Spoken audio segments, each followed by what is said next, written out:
We're asking for the copy of the letter of the mayor. This is not the copy of the mayor. We need some propriety here, Mr. Chair. Pinaglululoko na tayo ng mga taong ito. This is a certification. For the information of Congressman Dante Marcoleta, it was submitted to us by the SP Secretary. SP Secretary, please take the seat in front. A certification ito eh. Oh. Hindi naman yung letter eh. SP?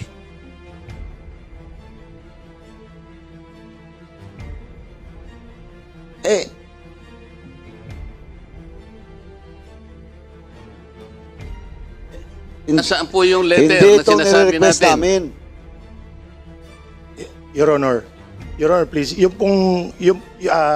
pong file ko, as I said during the first meeting, Your Honor, I have to verify in my office whether there is a certification of urgency available on file, Your Honor.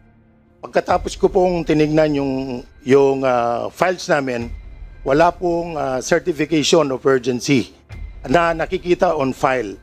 But since it is approved, certified urgent by the members, Your Honor, now I am certifying based on the I just want to cut you. What we are asking is the document, SP Secretary. Now, ang certification mo, proving that indeed there is a request from the mayor, di ba? For urgency. Pero ang hinanap namin dito yung dokumento, hindi po yung SP. Kaya nga in question ngayon to, dahil question namin yung desisyon ng SP. Nang sangguniang pangbayan. And you're telling us, what we need is the document. Now, if you don't have the document, indeed, hindi totoo po. Nagpadalang mayor. Your Honor, yung pong, let me explain, Your Honor. Yung pong, kaya nga po sabi ko nung unang hearing natin, I think I was several times asked about this, whether that certification is available in my office. During the time, I'm not very sure, Your Honor. Now, I am telling the Honorable Committee, Your Honor, after a diligent effort to find the document, I cannot find one, Your Honor. Maybe because it was not filed in my office or it was given directly to the Vice Mayor or the presiding officer during that time.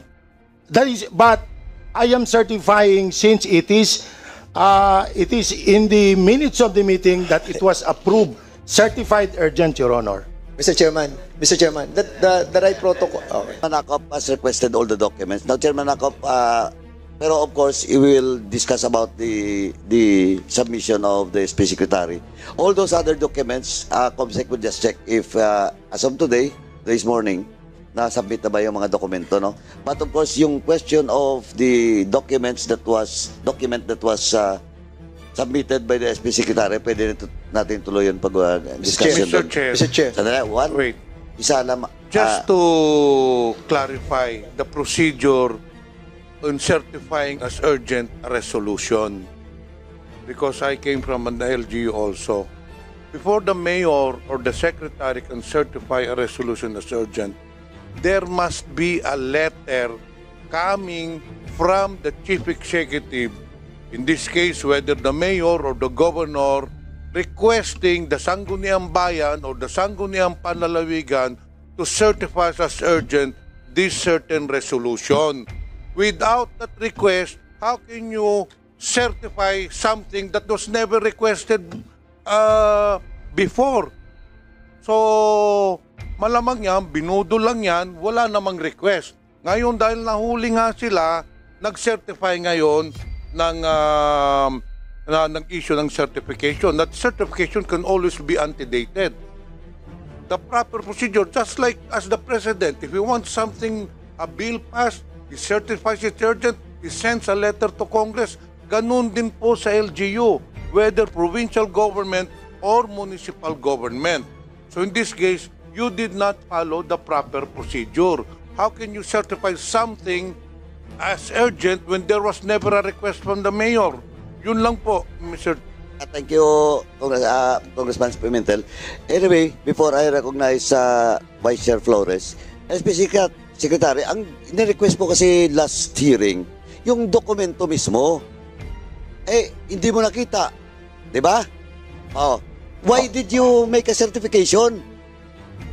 Ang hinahanap dito sa committee, sadali. Please, wait to be recognized before you speak. Ang hinahanap dito last hearing is the document itself. Yung request, certified urgent. Yun ang hinahanap. Now, sabi mo kanina, hindi mo nakita. Then why did you certify? Because the order of this committee is to produce that document, not your certification.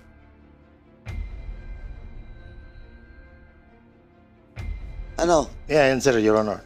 Of course, please Opo. proceed.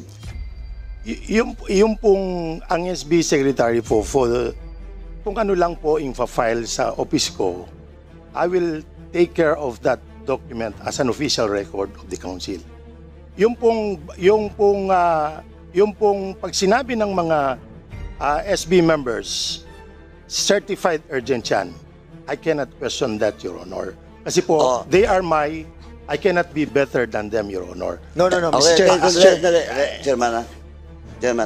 Chairman Fernandez. Now, what I'm telling you, this Panay tayo committee LGU dito eh. directed you to produce the document, di ba? O walang dokumento, tama? Bakit ka magsicertify? Kasi ang order ng committee is for you to produce. Now you're justifying yung question ngayon doon sa issue ng certificate of urgency. May I answer, Your Honor.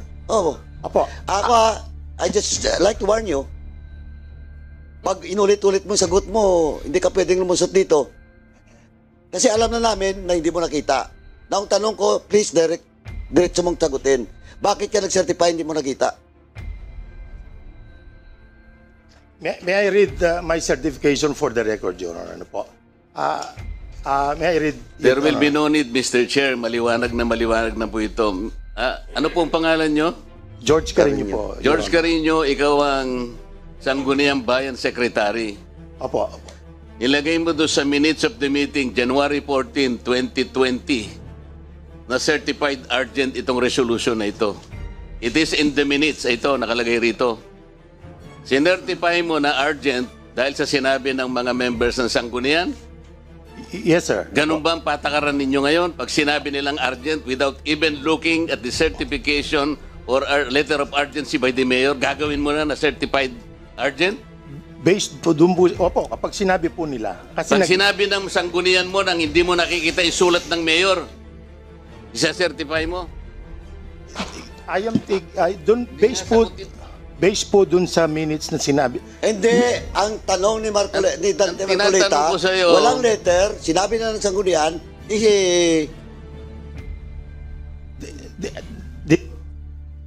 Mr. Chair, sumumpa na ba ito? Dito po sa minutes Sandali namin. lang. Walang letter. Tama o hindi? Opo, tama po. O, bakit ka nag-certify na urgent coming from the office of the mayor nandito sa minutes? Kasi Nang hindi po- mo nakikita yung letter. Kasi po sabi ng presiding officer, Teka muna, tinatanong ko, bakit ka nag-certify dito sa minutes mo na merong certified urgent sa mayor nang wala? based po doon sa sinabi ng So presiding anong paniniwalaan mo? Yung letter ng mayor o yung based sa sinabi ng mga kasama mo sa konseho ninyo? with due respect, Your Honor, siyempre po kung anong sinabi ng presiding officer at kami po kaming SB Secretary o ako bilang SB Secretary, kumukuha lang po ako ng notes based doon sa mga sinasabi ng membro. That is only my job, Your Honor. Oh, andyan po si Mayor. Mayor, nandyan po kayo. Totoo po ba na wala kayong letter? Your Honor, Mr. Chairman, the honorable members of the committee. The previous meeting na po natin on February 14. Hindi nga, wala kayong letter, Wala di ba? po. I denied already that I did not issue a certified urgent. Oh, dinideny niya. Yes, Sino po opo. nagsising? Meron pong makukulong sa inyo. Either kayo o yung inyong Lahat po secretary sila ng nag-confirm Sangguniang Bayan. Nag-certified ako. Wala po. Lahat ng members of the councils na Pero Mr. Chair, nagsabi. Mr. Chair. Inuulit ko lang po yung nakarang nating hearing, no? I denied already the certificate of urgency of that resolution, but all of the members of the council, the Sangguniang Bayan, confirmed that I certified a copy of urgency without any documents that they can present today.